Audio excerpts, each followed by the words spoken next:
Salam əziz dostlar. Həzrət Peyğəmbər sallavatullahdan dil haqqında bir neçə dənə hədisi sizin xidmətinizə çatdırmaq istəyirəm. Həzrət Peyğəmbər sallallahu buyurur ki: "Mən kana yu'minu billah vel yevmil axir." Allaha imanı olan kəs və axirət gününə imanı olan kəs "Fəlyəqul xayran aw liyaskut." Ya xeyirli söz danışsın, ya da sussun. Çox yaxşı sözdür. Yəni dilini dinc saxlasın.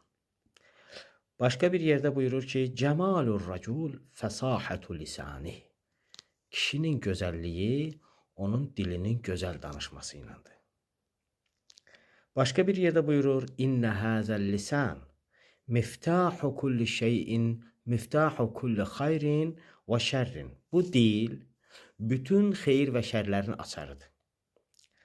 Fəyənbəği lil-mümin ən yaxtimə alə lisanihi kəmə yaxtimu alə zəhəbihi və fiddatihi.